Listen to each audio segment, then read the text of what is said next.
संयुक्त गट मुख्य परीक्षा 2023 चा पेपर पार पडला. त्यातील पहिल्या पेपरचं पेपर 1 चं आपण मराठी विषयाचं संभाव्य उत्तरांसह विश्लेषण घेणार आहोत. नमस्कार, मी लक्ष्मण चौधरी. सर्वांचं लक्ष मराठी ऑनलाईन प्लॅटफॉर्मवर सहर्ष स्वागत करतो.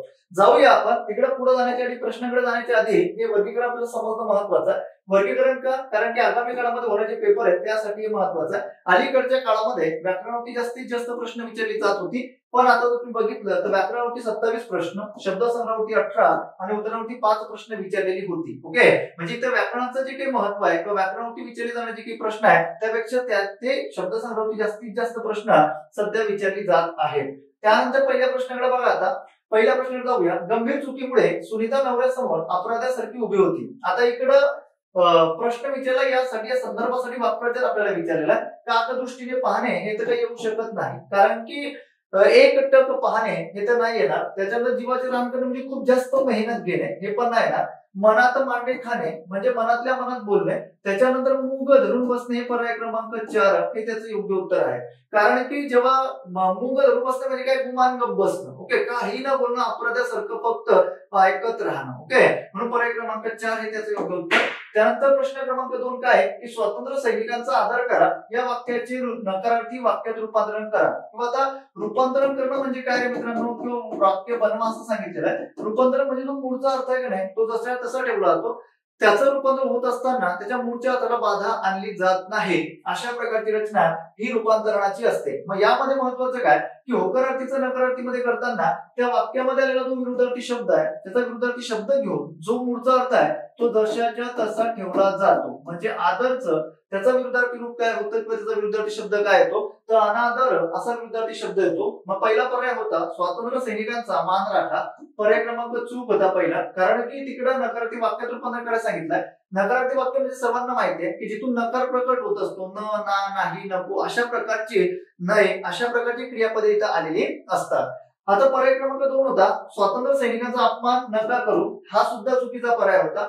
पर्याय क्रमांक 3 होता स्वातंत्र्य सैनिकांना आदराने स्वातंत्र्य सैनिकांना आदराने वागवा. हाही पर्याय चूक होता. पर्याय क्रमांक 4 हे त्याचं योग्य उत्तर आहे. कारण की आदर म्हटल्यानंतर या दिलेल्या शब्दाचा विरुद्धार्थी शब्द कोणता, अनादर.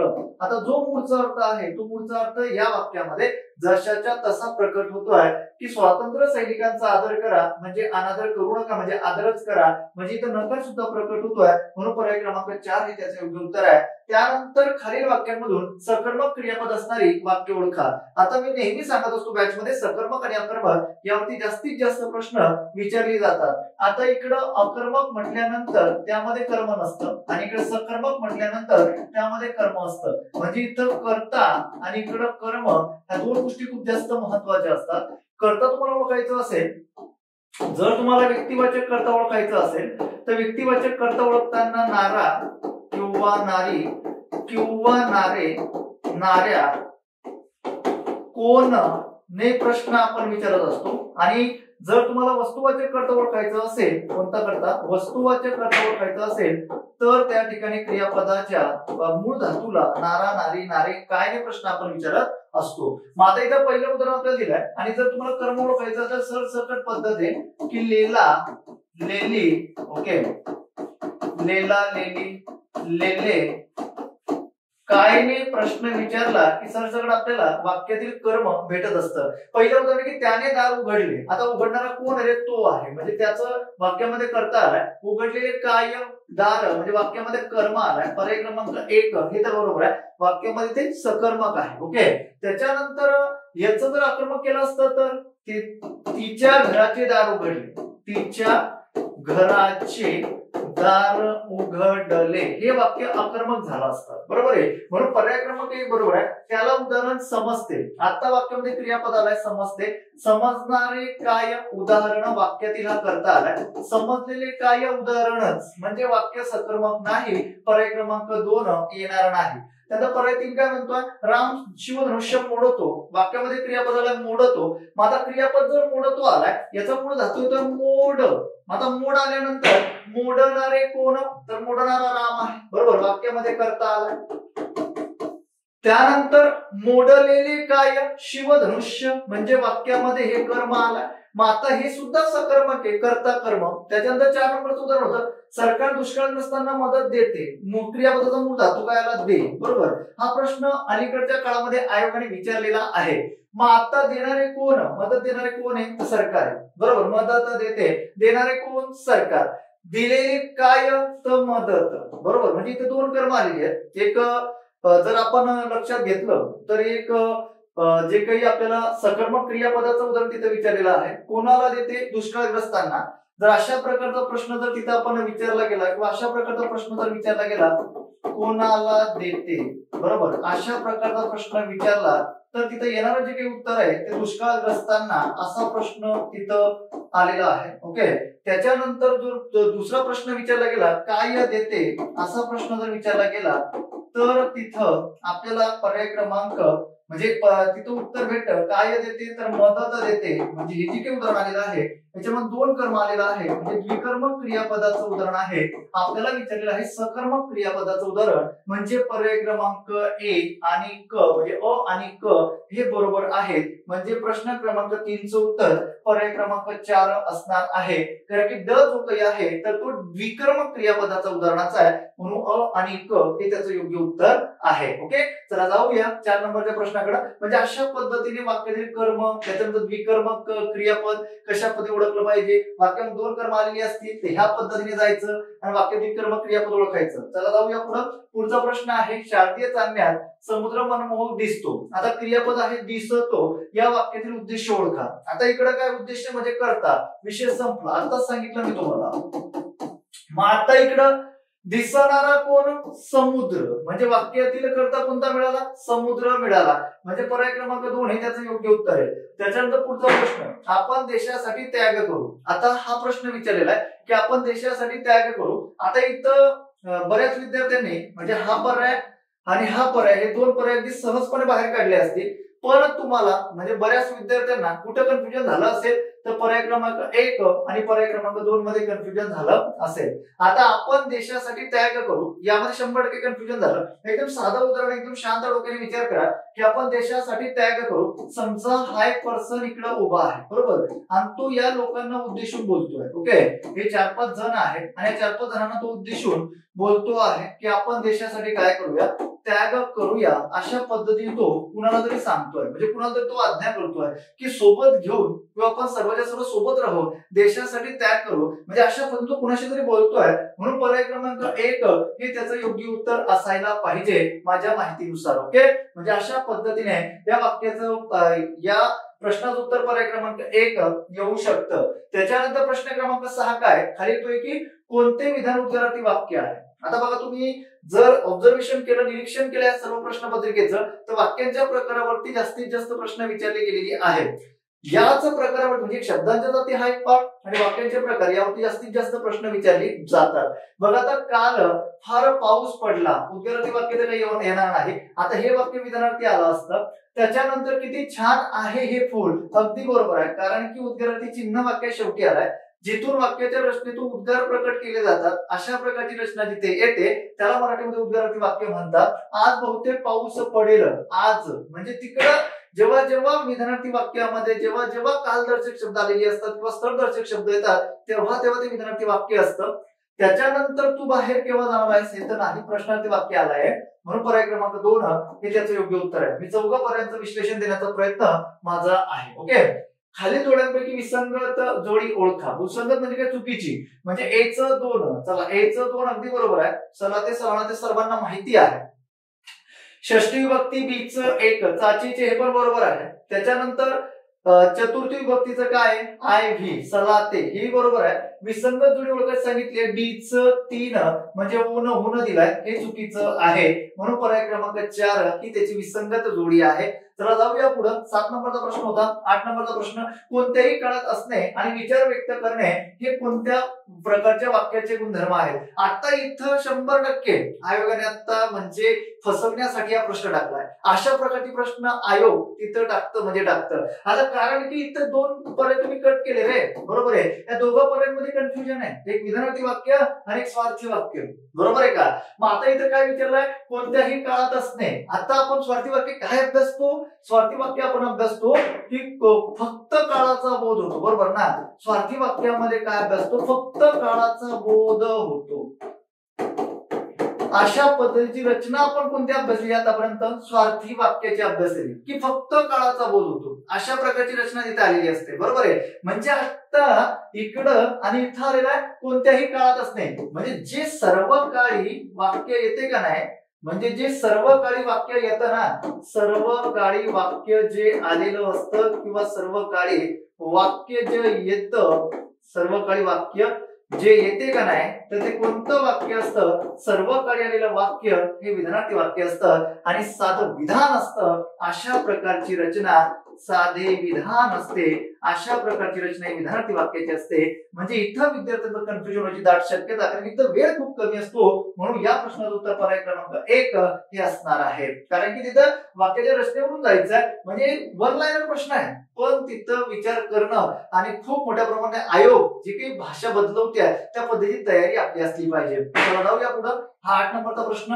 9 नंबरचा प्रश्न काय? पाऊस वेळेवर आला म्हणून पिके वाचली. आता बघा एकदम म्हणजे उदाहरण कसं आहे ना, की वाचल्यानंतर लगेच उत्तर जमणार आहे असं काही जणांना वाटतं की आता अशा प्रकारची उदाहरणं आली. आता हेच उदाहरण मी थोडं बदलवलं की पाऊस वेळेवर आला असता तर पिके वाचली असती, तर हे झाला संकेत, बरोबर? म्हणजे कारण की तिथं अट आलेली असेल तर तो संकेत असतो, म्हणजे हा प्रश्न तिथं काही येणार नाही, बरोबर आहे? म्हणजे इथे संयुक्त वाक्य संयुक्त वाक्य तिथे येणार, म्हणजे मिश्र वाक्य काही येणार नाही, कारण की मिश्र वाक्याचे 4 उपप्रकार, म्हणजे तुम्हाला मिश्र वाक्य कोणत्या अवयवाने जुडलेलं असते सर्वांना माहिती आहे. मिश्र वाक्याचे उपप्रकार सर्वांना माहिती आहे की नाम वाक्य, विशेषण वाक्य, क्रियाविशेष वाक्य, बरोबर ना? हे मिश्र वाक्याचे प्रकार आहे. पण मिश्र वाक्य जे जुडलेलं असतं ते कोणत्या अवयवाने जुडलेलं असतं? गौण तो बोधक ना, म्हणजे जर, तर, जरी, तरी, संकेत, बरोबर? अशा प्रकारची रचना तिथे आलेली असते.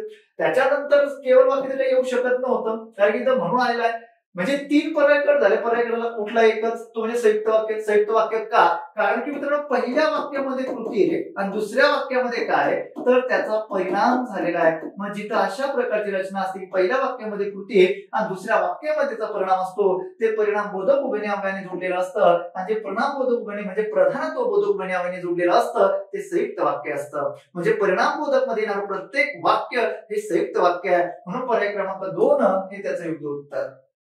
म्हणजे माझा प्रयत्न तोच आहे की उत्तर हे का बरोबर आहे. आयोग कशा पद्धतीने बदलते हे तुमच्या समोर फक्त मला सांगायचं आहे. म्हणजे आगामी काळामध्ये येणाऱ्या ज्या काही परीक्षा आहेत हे विश्लेषण घेण्यामागचं कारण काय असतं? फक्त संभाव्य उत्तर सांगून मोकळं होणं नाही, तर आयोग कशा पद्धतीने बदलते, आपण कसा अप्रोच ठेवला पाहिजे पुढे अभ्यासाचा, हे सांगण्यामागचा माझा मानस आहे. बघा आता पुढे, मी खूप कष्ट करून पैसा मिळवी, ओके, या वाक्याचा प्रकार कोणता? आता उद्गारवाचक तर येऊ शकत नाही, संकेतार्थी पण नाही येऊ शकत. अज्ञार्थी म्हणजे मी जर असं म्हटलं की तुम्ही खूप कष्ट करून पैसा मिळवा, समजलं का? तुम्ही पैसा मिळवला पाहिजे, तर ते काय आलं असतं? अज्ञार्थी आलं असतं. कोणती रचना विद्यार्थी वाक्याची असेल असं मला वाटतं. यासाठी जी काही आयोगाची उत्तर तालिका आहे त्यासाठी त्याचा वेट करा, कारण की मी खूप कष्ट करून पैसा मिळवेन म्हणजे तिथं योग्यता पण दिसते, तिथं शक्यता पण दिसते, तिथं तर्क पण आहे, समजलं? म्हणजे अशा प्रकारच्या रचनेतून बोध होतोय. मग अशा प्रकारची रचना तिथून अर्थ प्रकट होत असेल तर ती असते विद्यार्थी वाक्याची, म्हणून पर्याय क्रमांक 2 हे त्याचं योग्य उत्तर असावं. ओके, कारण तो स्वतःसाठी बोलतोय. त्याच्यानंतर पुढचा प्रश्न, कपिला षष्टीचा योग या संदर्भात विविध अर्थ असलेले शब्द कोणते? आता कपिला षष्टीचा योग म्हटल्यानंतर तुम्हाला सर्वांना माहिती आहे दुर्मिळ योग, कधी काळी आलेला योग, बरोबर ना? म्हणजे पर्याय काय होतं? विलक्षण योगायोग. अगदी बरोबर आहे. म्हणजे एखाद्या मित्राला आपण जेव्हा भेटतो की बाबा हा विलक्षण योगायोग आहे, आपण कधी काळी भेटतोय, भेटणारे मित्र आपण भेटतोय, म्हणून पर्याय क्रमांक 1 येणार. अपूर्व घटना, यस, कधी काळी घडत असते. त्याच्यानंतर पुष्कळ काळाने येणारी संधी, अगदी बरोबर आहे. कळीचा नारळ इथे काही येणार नाही, म्हणजे ए, बी आणि सी हे तिघ पर्याय बरोबर, म्हणजे पर्याय क्रमांक 1 हे त्याचं योग्य उत्तर असणार आहे. त्यानंतर पुढचा प्रश्न 12 नंबरचा, त्याच्यासारखा दुसरा कोणीच नाही असा शब्द समूहासाठी योग्य अर्थ असणारा पर्याय निवडा. आता हा प्रश्न किती वेळेस रिपीट झाला? हा प्रश्न त्याकरता सांगतो की ज्या आयोगाच्या प्रश्नपत्रिका आहे त्या आयोगाच्या क्वेश्चन पेपर खूप चांगल्या पद्धतीने आपण अनालिसिस केला पाहिजे. ओके, आता लवकरच आपली उत्तर जे काही आयोगाचे संपूर्ण आता झालेली जी प्रश्नपत्रिका आहे त्याचं विश्लेषणाची बॅच लवकरच आपली येणार आहे. ओके, मग जर तुम्हाला ती बॅच हवी असेल तुम्ही घेऊ शकता. त्याचं उत्तर अद्वितीय. त्याच्यानंतर पुढचा प्रश्न बघा, अहम हमिका या शब्दासाठी पर्यायी शब्द ओळखा. आता इथे कसं आहे ना की थोडं हा प्रश्नाला मी या प्रश्नाला स्टार्ट करतो, यासाठी सुद्धा आयोगाची उत्तर तालिका येऊ द्या, त्यावरून चेक करा. कारण की मागचं कारण काय, अहम हमिका म्हटल्यानंतर याचं उत्तर जे काही आहे अहम हमिका या शब्दाचे समानार्थी शब्द जर आपण लक्षात घेतलं तर याचे समानार्थी शब्द आहे अहंकार, त्यानंतर अहम भाव. ओके, अहंकार, अहम भाव, त्याच्यानंतर पुढे स्पर्धा, अशा प्रकारचे त्याच्यासाठी समानार्थी शब्द आहे. मग आता आपल्याला पर्यायामध्ये अहम भाव पण आहे आणि त्याच्यानंतर स्पर्धा पण आहे. हे दोघं तर काही नाही येऊ शकत, वेश आणि आकस, मग दोघं पर्याय इथं आहे. म्हणून यासाठी आयोग जे उत्तर देणार किंवा हा प्रश्न रद्द होऊ शकतो. मी तुम्हाला नेहमी सांगतो की तशा प्रकारचा पर्याय जर तिथं नसेल, पर्यायामध्ये तशा प्रकारचं उत्तर जर नसेल तर तो प्रश्न रद्द होण्याचे दाट चान्सेस असतात, दाट शक्यता असते. ओके, हा प्रश्न रद्द होऊ शकतो. म्हणून 13 नंबरच्या प्रश्नासाठी आयोगाच्या उत्तर तालिकेचा वेट करा. विरामचिन्हांचा अचूक वापर असणारे वाक्य कोणते. आता याला सुद्धा मी स्टार करतोय, कारण की बघा पुढं की विरामचिन्हांचा अचूक वापर म्हटल्यानंतर आपल्याला विरामचिन्ह अचूकच बघावी लागतं किंवा त्या पद्धतीने आपल्याला जावं लागतं. बघा आता, हो जेवल्यानंतर मी सर्व गोष्टी वाचून टाकणार आहे, जयंत म्हणाला. ओके, यासाठी सुद्धा आयोगाच्या प्रश्नपत्रिकेचा वेट करा. कारण की जेव्हा एखाद्याच्या तोंडचे शब्द उद्गार आपल्याला जसे तसे दर्शवायचे आहेत तेव्हा त्याची जेव्हा वाक्याची सुरुवात असते तेव्हा वाक्याची सुरुवात आणि त्याच्यानंतर असलेलं जे काही वाक्य आहे ते आपल्याला दुहेरी अवतरण चिन्हामध्ये दाखवून त्या वाक्या शेवटी स्वल्पविराम येणं, त्याच्यानंतर पुढे वाक्यरचना होणं हे महत्वाचं असतं. आता इथं आपल्याला जर उत्तर दिलं तर पर्याय क्रमांक 2 किंवा पर्याय क्रमांक 2 हे उत्तर मला वाटतं येईल नाहीये. ओके, कारण की त्याच्यासाठी आयोगाच्या उत्तर तालिकेचाच काय करा तर म्हणजे उत्तर तालिकेचा वेट करा. कारण की इकडं स्वल्पविराम येणं, ओके, त्याच्यानंतर दुसऱ्यांदा इकडं वाक्यामध्ये जेव्हा दुहेरी अवतरण म्हणजे रचना कशी आहे की सर्वात पहिल्यांदा दुहेरी अवतरण चिन्हाचा वापर अशा पद्धतीने यायला पाहिजे होती असं मी सांगतो. दुहेरी अवतरण चिन्हाचा वापर. नंबर 2 मध्ये यायला पाहिजे होता स्वल्पविराम. ओके, अशा पद्धतीने दुसरं विराम चिन्ह हे वापरायला पाहिजे होतं. नंबर 3 मध्ये यायला पाहिजे होता पूर्णविराम. ओके, अशा पद्धतीने हा क्रम या वाक्यामध्ये असायला पाहिजे होता, पण तसा क्रम मला दिसत नाही. म्हणून या प्रश्नासाठी जे काही आयोग जे उत्तर आपल्याला देणार आहे ते उत्तर आपण प्रमाण मानायचं आणि पुढे चालायचं. ओके, पण जर उद्गार असतील तर उद्गारासाठी पर्याय क्रमांक 2 हे त्याचं योग्य उत्तर असू शकते की फक्त ब बरोबर. कारण की मनातील ज्या काही भावना आहे त्या मनातील भावना उत्कट करण्यासाठी आपण उद्गारवाचक चिन्हाचा वापर करत असतो. म्हणून इकडं आणि इकडं फक्त इथं माझ्या माहितीनुसार स्वल्पविराम हवा होता. ओके, पण ठीक आहे, तिथं उद्गाराचे चिन्ह आहे आणि इथं दुहेरी अवतरण चिन्ह इकडं पूर्ण झालेलं आहे. बरोबर, आता इथं दुहेरी अवतरण चिन्ह आलाय. जर इकडे दुहेरी अवतरण चिन्ह पूर्ण केलं असतं पर्याय क्रमांक 3 उत्तर दिलं असतं. बरोबर आहे, पण तशा प्रकारचं पर्याय न होता म्हणून पर्याय क्रमांक 2 याची शाश्वतता जास्त वाटते.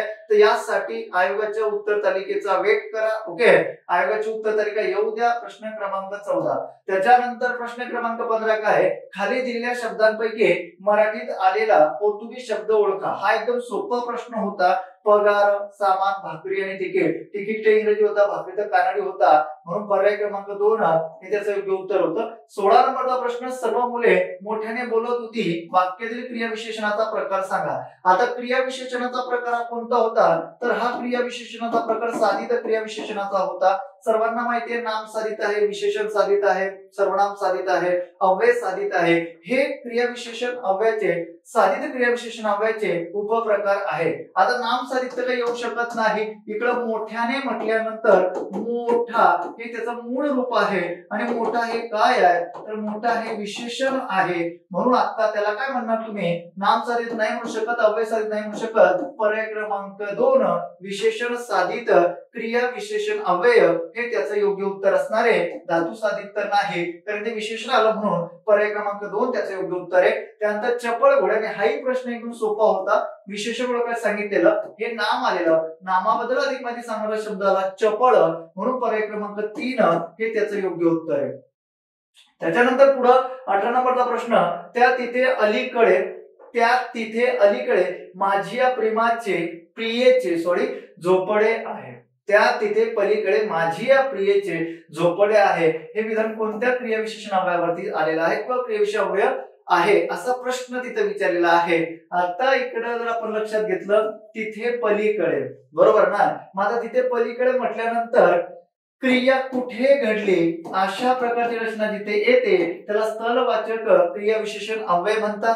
जेव्हा कालवाचक आलेलं असतं तर क्रिया केव्हा घडली अशा प्रकारची रचना येते. त्यानंतर नंबर 2 मध्ये आपण लक्षात घेतलं रीतिवाचक म्हणजे क्रिया कशी घडली अशा प्रकारची रचना त्यामध्ये येत असते. आता एकाक्षरी क्रियाविशेषण जे काही आहे ते एकाक्षरी क्रियाविशेषण अव्यय सुद्धा वाक्यामध्ये येत असते. कशा पद्धतीने येत असते बॅच मध्ये मी सांगितलेलं आहे. म्हणजे अशा पद्धतीने जर आपण लक्षात घेतलं तर पर्याय क्रमांक 2 हे त्याचं योग्य उत्तर असणार आहे. आणि म्हणजे इथं हे विधान कोणते क्रियाविशेषण अव्यय दर्शवतात तर पर्याय क्रमांक 2. त्याच्यानंतर पुढे पुढील पैकी अनिश्चित संख्या विशेषण ओळखा.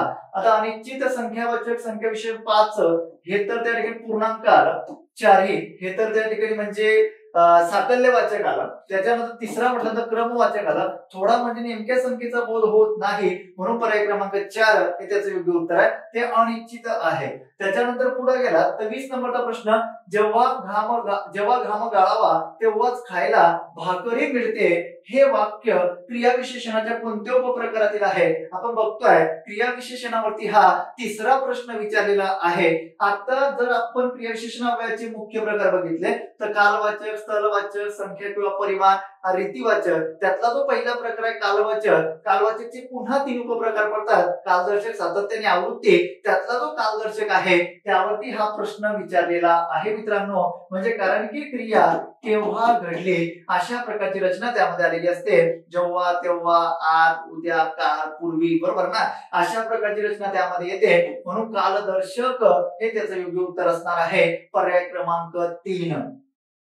त्यानंतर पुढे बघा की खालीलपैकी तद्भव शब्दांचा गट ओळखा. आता तद्भव शब्दांचा गट आपल्याला विचारलेला आहे. आता ठीक आहे, कर्ण, कान, चक्र, चाक हे तर आहे. म्हणजे जेव्हा ते संस्कृत मधून मराठीमध्ये वापरले जातात तेव्हा अशा प्रकारे त्यांना बदल होऊन ते आलेले असतात. विद्वान, जल हे तर त्यामध्ये येत नाही म्हणून पर्याय ए येणार नाही. म्हणजे हा पण गेला आणि हा पण गेला आणि हा पण गेला म्हणजे 3 पर्याय गेले. फक्त सी उरला. फक्त सी बरोबर. यस, पद, पाय, पर्ण, पान, सासू, सासरा, बरोबर ना. श्वश्रू, सासरा. म्हणजे अशा पद्धतीने तिकडनं येताना ते अशा पद्धती वापरली जातात म्हणून पर्याय क्रमांक 3 फक्त सी बरोबर हे त्याचं योग्य उत्तर असणार आहे. गुरु, पुत्र, पुष्पग्ने हे तर तत्सम आहे, सर्वांना माहिती आहे.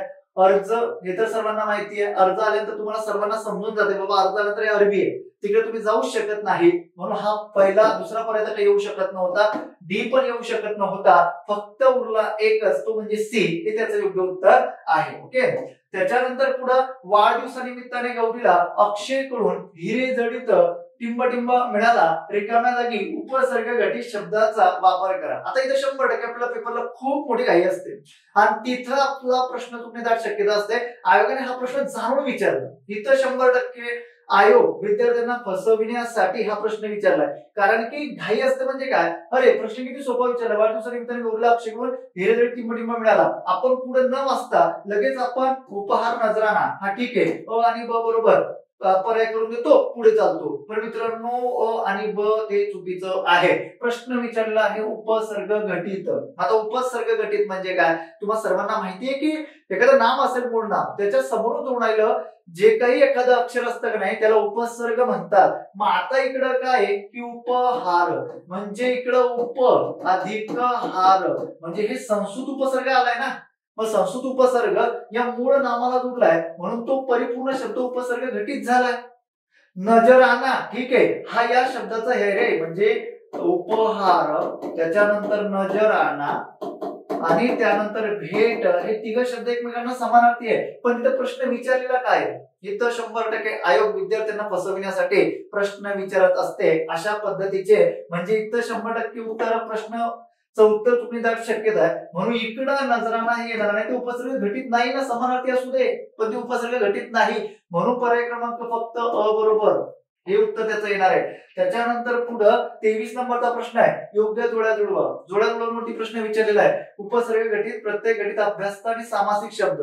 उपसर्ग गठीत म्हणजे आता अभ्यासता म्हटल्यानंतर हे इकडं आलं, घर घर का, कारण की ते पूर्ण अभ्यासता येणार आहे, बरोबर आहे. म्हणजे आता सी चं आयव्ही कुठे आहे, सी चं पर्याय क्रमांक 3 हे त्याचा एकाच ठिकाणी आहे. आणि सामासिक सर्वांना माहिती नीळकंठ, निळा आहे कंठ ज्याचा असा तो, म्हणजे डी चं एक आलाय, बरोबर आहे. त्याच्यानंतर प्रत्येक घटित सर्वांना माहिती आता प्रत्येक घटित काय 3 म्हणजे रक्षक, बरोबर, हे त्याचं उत्तर आहे. म्हणजे बऱ्याचदा तो प्रश्न विचारलेला आहे, त्यामध्ये जोडून आलेला आहे. ओके, म्हणजे रक्षक ते तुम्हाला सर्वांना माहिती की क्षत्रियाचा क्ष कसा जोड तयार झालेला आहे की क अधिक क्ष अधिक अ ची निर्मिती झाली, मग अक हे त्यामध्ये प्रत्यय आलेला आहे.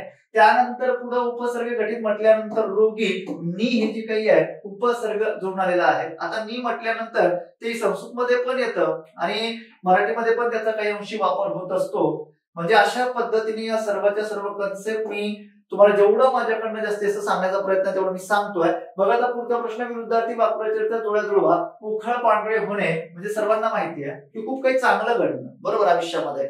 मग आता उखळ पांढरे होणे याचा विरुद्धार्थी जोडी होणार आहे उकिरडे फुंकणे. द्रविडी प्राणायाम करणे म्हणजे नको त्या पद्धतीने प्रयत्न करणे, बरोबर, नको त्या पद्धतीने नको त्या मार्गाने जाणं. आणि म्हणजे आपल्या भाषेमध्ये खूप मोठ्या प्रमाणामध्ये लांबचा पल्ला गाठणे, बरोबर ना. मग आता याचा विरुद्धार्थी वाक्प्रचार कोणता येणार आहे, तर याचा विरुद्धार्थी वाक्प्रचार हा येणार आहे हाताचा मळ असणे, की एखादी गोष्ट लगेच होऊन जाते, बरोबर. म्हणजे आपण लगेच बोलतो ना आपल्या दैनंदिन जीवनामध्ये की हे काम नुसतं माझ्या हाताचं पडेल की मी लगेच करणार, आणि इकडं आगळ्या वेगळ्या वर्णानं जाणार, बरोबर, म्हणजे वेळ लागणार थोडक्यात सांगायचं आपल्या भाषेमध्ये.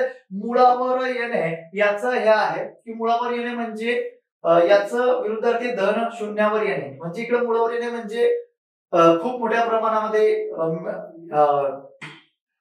याचं पर्याय क्रमांक 2 अभय देणे. मुळावर येण्याचं येतं अभय देणे. अभय देणे म्हणजे काय की एखादी म्हणजे लगेच एखाद्याला जी काही मदत आहे ती एखाद्याला मदत लगेच करून देणे.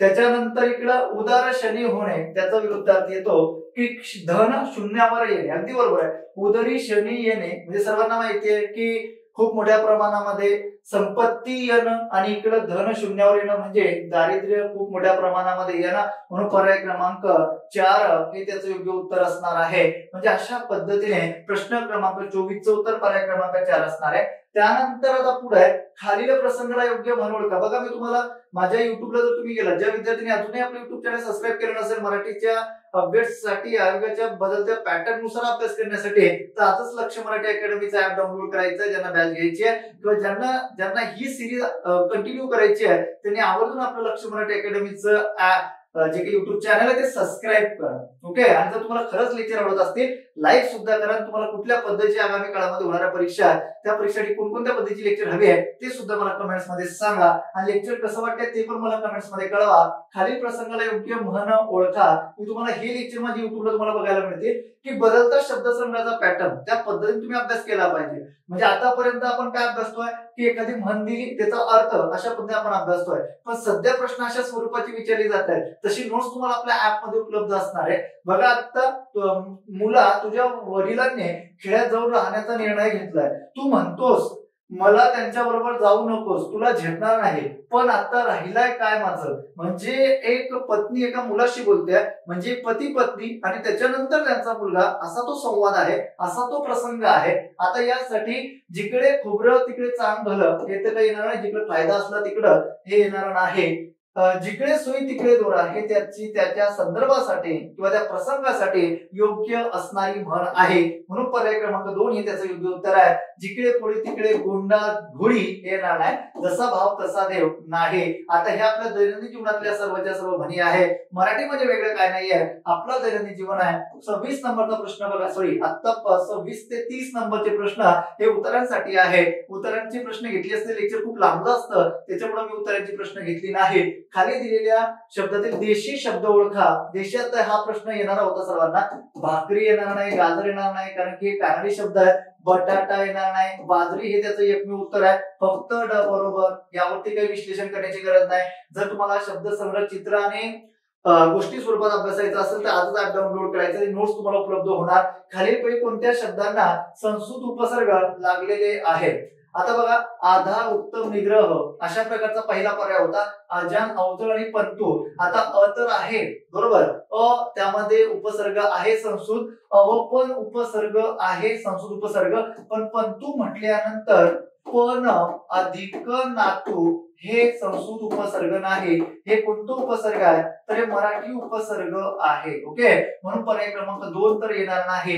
लाचार, बिन हे तर काही येणार नाही, कारण की ते फारसी अरबी मध्ये जातं, आणि भर, गैर, हजर, गैर, समज हे सुद्धा फारसी अरबी मध्ये जातं. म्हणून 3 पर्याय तर गेले, उरला एकच पर्याय आ हे उपसर्ग त्या तिथं जोडलेला आहे. दुसऱ्या शब्दामध्ये उत हे उपसर्ग जोडलेला आहे, आणि तिसऱ्या शब्दामध्ये नी हे उपसर्ग जोडलेलं आहे. म्हणजे अशा पद्धतीने हा पहिला पर्याय या प्रश्नासाठी अगदी बरोबर आहे. म्हणून पर्याय क्रमांक 1 हे त्याचं योग्य उत्तर आहे. त्याच्यानंतर पुढे बघा, खालीलपैकी अभ्यस्त शब्द ओळखा. आता अभ्यस्त शब्द सर्वांना परिचित आहे. अभ्यस्त शब्दाचे प्रकार किती आहे सर्वांना माहिती आहे. पूर्णाभ्यस्त, अंशाभ्यस्त आणि अनुकरण वाचक, बरोबर ना? पूर्णाभ्यस्तामध्ये हे बघा, आता पूर्णाभ्यस्त हा पहिला प्रकार आहे. त्यानंतर अंशाभ्यस्त हा दुसरा प्रकार आहे. ओके, आणि त्यानंतर नंबर 3 मध्ये जर तुम्ही गेलात तर नंबर 3 मधला प्रकार आहे, नंबर 3 मध्ये अनुकरण वाचक. ओके, हा नंबर 3 चा प्रकार आहे, अनुकरण वाचक. आता पूर्णाभ्यस्त म्हटल्यानंतर जो पहिला शब्द असतो तोच दुसरा शब्द येणं म्हणजे कोणता असतो? तो अभ्यस्त शब्दांमधला तो पूर्णाभ्यस्त असतो. म्हणजे घर, घर, कधी, कधी, हळू, हळू, बरोबर, अशा प्रकारचे शब्द पूर्णाभ्यस्तामध्ये येतात. आणि पहिल्या शब्दाला अर्थ असतो, दुसऱ्या शब्दालाही अर्थ असतो, त्याला पूर्णाभ्यस्त म्हणतात. अंशाभ्यस्तामध्ये काय असतं की पहिला शब्द असतो दगड, बिगड, म्हणजे एखादा अक्षर बदलून येणार रे मित्रांनो, त्याला अंशाभ्यस्त म्हणतात. म्हणजे पहिल्या शब्दाला अर्थ असतो, दुसऱ्या शब्दाला अर्थ नसतो, तो असतो अंशाभ्यस्त. आणि अनुकरण वाचक म्हटल्यानंतर अगदी सर्वांना परिचित आहे, अनुकरण म्हणजे ध्वनी रे, बरोबर, म्हणजे ध्वनीवाचक शब्द आलेले असतात. म्हणून पर्याय क्रमांक कोणता आलेला असणार आहे? सुख, कर हे तर नाही, बरोबर.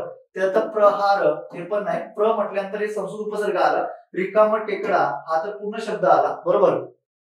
त्याच्यानंतर कधी, कधी, यस, पहिला जो शब्द आहे तो दुसरा शब्द आहे ना, पहिल्या शब्दाला अर्थ, दुसऱ्या शब्दाला अर्थ, म्हणून पर्याय क्रमांक 4 हे त्याचं योग्य उत्तर आहे. त्यानंतर पुढे 34 नंबरचा प्रश्न, परत जोडा जुळवा यावरती प्रश्न विचारलेला आहे. तत्सम, तद्भव, देशी, परभाषी. आता मागचा जो पेपर झाला 2022 चा, संयुक्त गट ब चा मागचा जो पेपर झाला 2022 चा, त्यावरती यावरती प्रश्न विचारलेले नव्हते. तिथं वेगळ्या पद्धतीची म्हणजे वेगळ्या पद्धतीचा शब्दसंग्रह टार्गेट केलेला होता.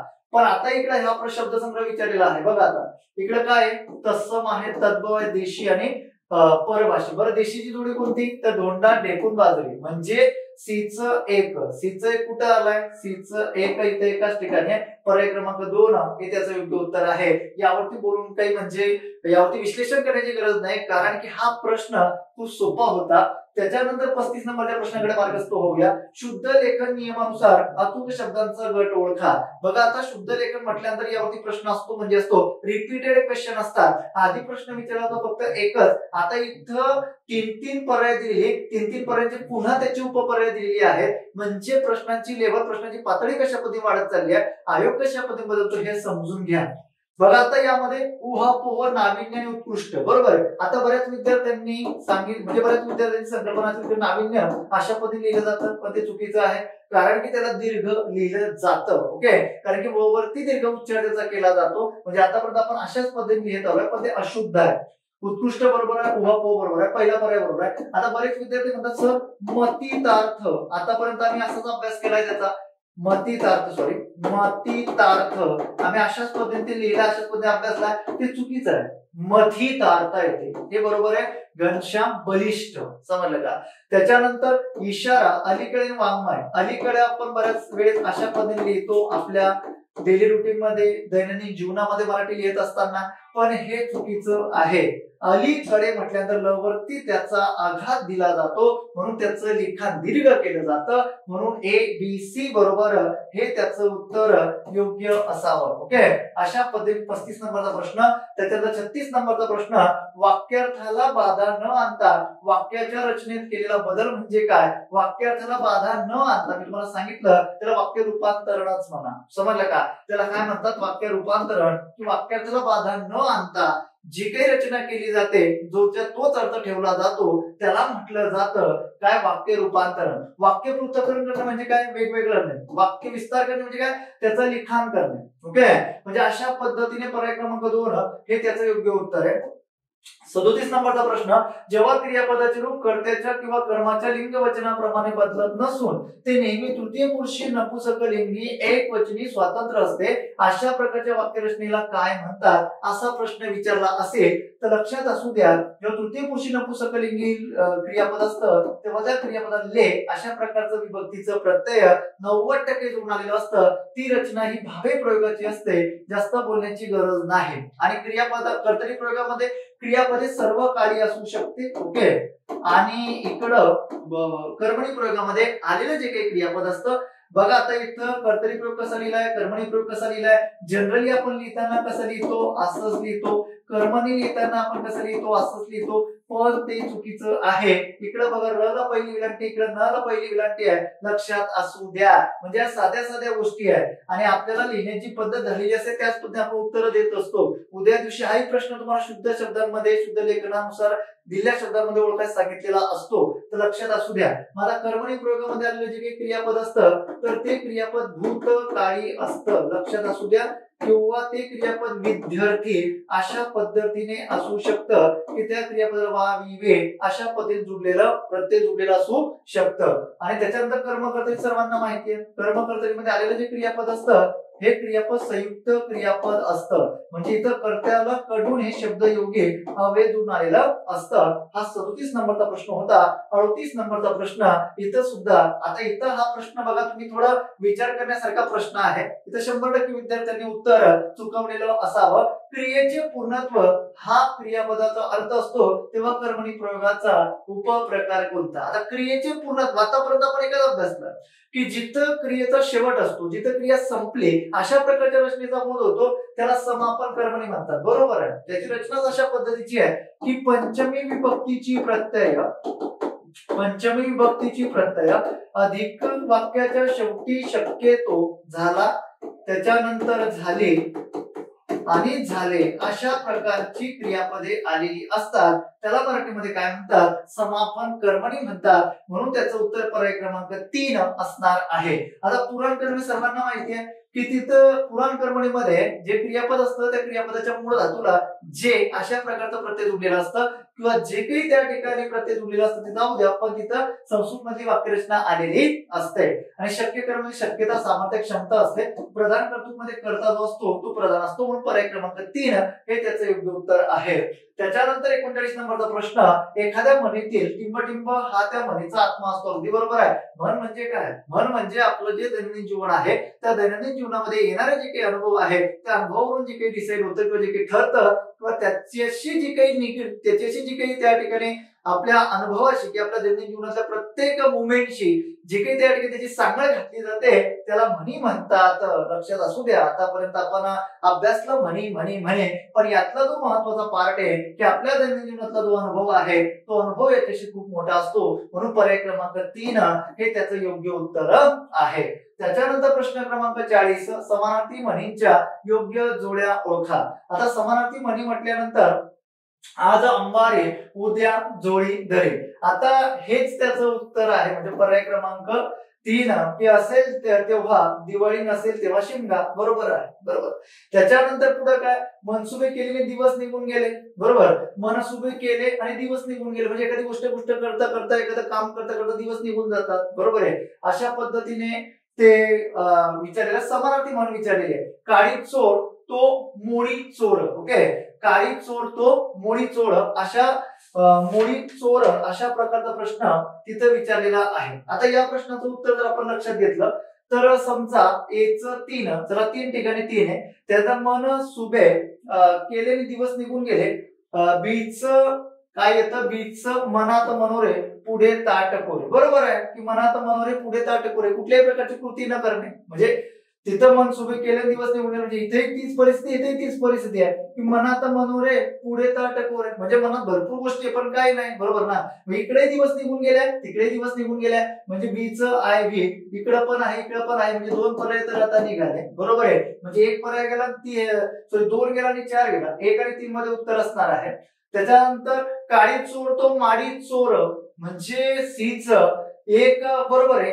काळी चोर तो माडी चोर म्हणजे पर्याय क्रमांक सीच 1, म्हणजे खोड जडली बालपणे सुटता सुटेना. काळी चोर तो माडी चोर. बरोबर ना. म्हणजे ही जी सवय, ही सवय शेवटपर्यंत टिकते. तशाच पद्धतीने खोड जडली बालपणे सुटता सुटेना, म्हणून सीच 1. इथं सीच 1, आता इथं 2 आहे, इथं सीच 1 पर्याय क्रमांक 1 हे त्याचं योग्य उत्तर असणार आहे. म्हणून 40 नंबरच्या प्रश्नाचं उत्तर पर्याय क्रमांक 1 असणार आहे. अशा प्रकारची मी तुम्हाला 22, 23, 21, 22, 23 या 3 वर्षांपासून पेपर मध्ये अशा प्रकारचे प्रश्न विचारले जात आहे. आपण वाचतोय म्हणी तिचा अर्थ, म्हणी तिचा अर्थ, पण अशा पद्धतीने जावं लागणार आहे आता की ते समानार्थी म्हण, त्याची विरुद्धार्थी म्हण, संदर्भ, त्याच्या म्हणी. मी युट्यूबला गेल्या 2-3 महिन्यापूर्वी एक लेक्चर घेतलेलं होतं की बदलता पॅटर्न, शब्दसंग्रहाचा बदलता नवा पॅटर्न. आवर्जून ज्यांनी सबस्क्राईब केलं नसेल त्यांनी सबस्क्राईब करा. पुढे बघा, आता खालीलपैकी कोणता शब्द निपुण शब्दाचा समानार्थी शब्द नाही. निपुण शब्द समानार्थी शब्द सर्वांना माहिती आहे, निरामय नाही, कसबे, कुशल आहे, पारंगत आहे. ओके. त्याच्यानंतर कृपण या शब्दाचा विरुद्धार्थी शब्द उदार. अगदी बरोबर आहे. कंजूष म्हणजे कृपण. बरोबर. उदार म्हटल्यानंतर सर्वांना माहिती आहे उदार मनाचा. बरोबर. त्याच्यानंतर पुढे बघा, आता पुढचा शब्द आहे खालील शब्द जोडीतून अयोग्य शब्द जोडी ओळखा. आता बघा, इथं या शब्दाला सुद्धा मी स्टार करणार आहे, पण स्टार करण्यापेक्षा या शब्दाचं उत्तर अयोग्य जोडी ओळखायला सांगितली ना. यस, अयोग्य जोडी. ओष्ट ओट बरोबर आहे, पिवळा पित्त हे पण बरोबर आहे, जोगी भोगी हे चुकीचं आहे. ओके. तिथं योगी पाहिजे होतं. बरोबर आहे. हे शब्द जोडी अयोग्य आहे. आणि आता जेव्हा आपण कार्य म्हणतो, आता अयोग्य शब्द जोडी विचारलेली आहे. कार्य जेव्हा म्हणतो तर कार्य म्हटल्यानंतर हे त्याचे समानार्थी शब्द आहेत. कर्म, काम. बरोबर ना. कार्य हे त्याचे समानार्थी शब्द आहेत, म्हणून पर्याय क्रमांक 4 हे बरोबर आहे. त्यातलं उत्तर पर्याय क्रमांक 3 हे आयोगाच्या उत्तर तालिकेनुसार हे उत्तर यायला पाहिजे. पर्याय क्रमांक 3 या प्रश्नासाठी सुद्धा तुम्ही आयोगाच्या प्रश्नपत्रिकेचा वेट करू शकता, पण पर्याय क्रमांक 3 हे त्याचं योग्य उत्तर आहे. त्याच्यानंतर पुढे बघा, खालीलपैकी कोणता पर्याय अन्योक्ती, अन्योक्ती अलंकार आपण अभ्यासलाय की अन्योक्ती अलंकार लक्षात ठेवताना फक्त आपण एकच गोष्ट लक्षात ठेवतो, ती म्हणजे कोणती, लेकी बोले सुने लागे. म्हणजे एखाद्याला बोलून, एखाद्याला उद्देशून दुसऱ्याला बोलणं, म्हणून पर्याय क्रमांक 2 हे त्याचं योग्य उत्तर आहे. त्यावरती जास्त बोलण्याची गरज नाही. त्यानंतर पुढे हा प्रश्न किती वेळेस रिपीट झाला, म्हणजे 2011-12 पासून किती वेळेस, मी तर म्हणतो का 30-35 वेळेस तो प्रश्न आतापर्यंत आयोगाने विचारलेला असेल. हा प्रश्न आयोगाचा खूप आवडीचा प्रश्न की दुःखामुळे सोडलेला दीर्घ श्वास या शब्द समूहासाठी योग्य शब्द कोणता. तर हतबलता तर काही येत नाही, त्याचं उत्तर सुस्करा, हे काही सांगण्याची पण गरज नाही. बऱ्याचदा रिपीट झालेला क्वेश्चन होता आयोगाचा. त्याच्यानंतर पुढं 46 नंबरचा प्रश्न, वाक्याचा कर्ता व कर्त्यानंतर नाम दोघी एकाच व्यक्ती किंवा वस्तू दर्शवित असतील तर कर्त्यानंतर येणारे नाम टिंबटिंब असते, तर कर्मपूरकाचे काम ते करते अजिबात नाही, ते करत नाही कर्मपूरकाचं काम. तुम्हाला माहितीये कर्मपूरक म्हणजे काय, विधेयपूरकाचं काम करते नाही, ते विधीपूरकाचं काम करते. यस, हे त्याचं योग्य उत्तर आहे, विधानपूरक किंवा विधीपूरक. कारण की एखादी म्हणजे एखादा कर्ता किंवा कर्त्यांतर येणार नाम दोघेही एकाच व्यक्तीसाठी आली असतील. आता आयोगाने राज्यसेवा मुख्याला एक प्रश्न विचारलेला होता, तो याच्यावरती होता, त्याच्या पुरता राज्यसेवा मुख्याला विचारलेला प्रश्न होता, त्याच्या पुरता मामा झाला. बरोबर. इथं प्रश्न विचारलेला होता की कोणता शब्द, मामा हा शब्द काय म्हणून आलेला आहे, की फक्त त्याच्या पुरता तो आलेला आहे, म्हणजे त्याच्या संदर्भात ती रचना झाली आहे. मग अशा प्रकारची रचना जी आलेली असते तर ती अशा प्रकारची आलेली रचना ही विधीपूरकाची असते. त्याला मराठीमध्ये विधीपूरक किंवा विधानपूरक असं म्हटलं जातं, लक्षात असू द्या. त्याच्यानंतर पुढं 47 नंबरचा प्रश्न आहे, खालीलपैकी क्रियापदाचे वैशिष्ट्य कोणते आहे. आता क्रियापद म्हटलं की क्रियापद म्हणजे धातू ना. यस, बरोबर आहे. पहिलं धातू ही विकारी शब्द जाती आहे, अगदी बरोबर आहे. पहिलं, दुसरं बरोबर आहे. क्रियापदे वाक्यातील क्रिया दाखवितात, अगदी बरोबर आहे. क्रियापदामुळे वाक्याचा अर्थ पूर्ण होतो, म्हणजे वरील सर्व पर्याय बरोबर.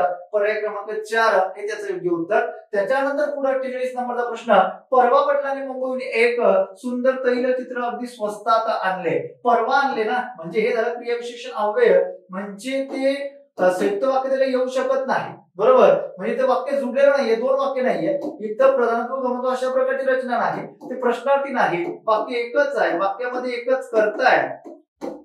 आणणारे कोण आहे? वडील. वाक्यामध्ये एकच क्रियापद आहे, म्हणजे पुस्तकाच्या दृष्टिकोनातून एकच उद्देश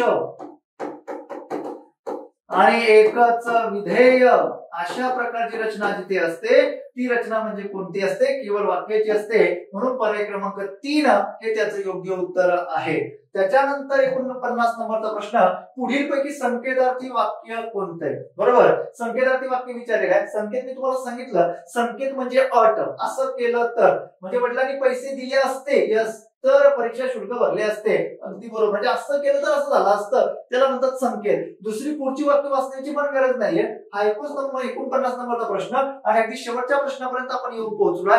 तो प्रश्न म्हणजे व्यायाम करा आणि भरपूर खा, विद्यार्थी रूपांतरण. आता विद्यार्थी म्हटल्यानंतर काय की 90% आलेली उदाहरणे वा, बी, वे या क्रियापदाने युक्त असतात. 90% उदाहरणं सांगतात, पूर्ण 100% नाही. 10% उदाहरणं अशा पद्धतीची आहे की जिथं कर्तव्य, शक्यता, योग्यता, पात्रता, तर्क, अनुमान अशा प्रकारची रचना येऊ शकते, पण तिथं वा, वे अशा प्रकारची प्रत्यय जोडून येऊ शकत नाही. म्हणून लक्षात असू द्या की 90% उदाहरणं अशा पद्धतीची असतात. व्यायाम करू आणि भरपूर खाऊ येतं का? येणार नाही. व्यायाम करावा आणि भरपूर खावे हे उत्तर त्याचं बरोबर आहे. वाविवे, वाविवे. त्याच्यानंतर हे तर काही येणार नाही, वाक्य वाचल्यानंतरच लक्षात येते आहे. व्यायाम केलं भरपूर खाता येते. ओके, अशा पद्धतीने हा 50 नंबरचा प्रश्न होता. हे 50 प्रश्नांचं विश्लेषण आपण करून घेतलं. मी अपेक्षा करतो की सर्वांना आजचा पेपर खूप चांगला गेलेला असेल. आता यामध्ये एखाद दोन प्रश्न इकडे तिकडे होऊ शकतो, पण जे काही उत्तर आहेत ते उत्तर विश्लेषणानुसार मी तुम्हाला सांगितले की हेच या प्रश्नाचं उत्तर का होतं किंवा हेच या प्रश्नाचं उत्तर का येऊ शकतं, यावरती मी तुम्हाला सांगितलं. ओके, आता अशी जी काही सिरीज आहे, आपली युट्यूब सिरीज बघण्यासाठी किंवा युट्यूब चे जे काही महत्वाचे कन्सेप्ट आयोगाच्या दृष्टिकोनातून बघण्यासाठी आपलं युट्यूब चॅनल सबस्क्राईब करा मित्रांनो. खूप चांगल्या पद्धतीची माहिती तुमच्यापर्यंत पोहोचेल. आणि जर तुम्हाला नोट्स हवी असेल तर आपलं जे काही ऍप्लिकेशन आहे लक्ष्य मराठी अकॅडमीचं, आताच प्ले स्टोरला जा आणि लक्ष्य मराठी अकॅडमी पुणे टाका. तिथं तुम्हाला आपलं ऍप्लिकेशन डाउनलोड केल्यानंतर आपल्या नोट्स दिसतील, टॉपिक वाईज, त्या नोट्स तुम्ही अभ्यासू शकता. ओके, इथं मी थांबतोय. सर्वांना धन्यवाद. जय हिंद, जय महाराष्ट्र.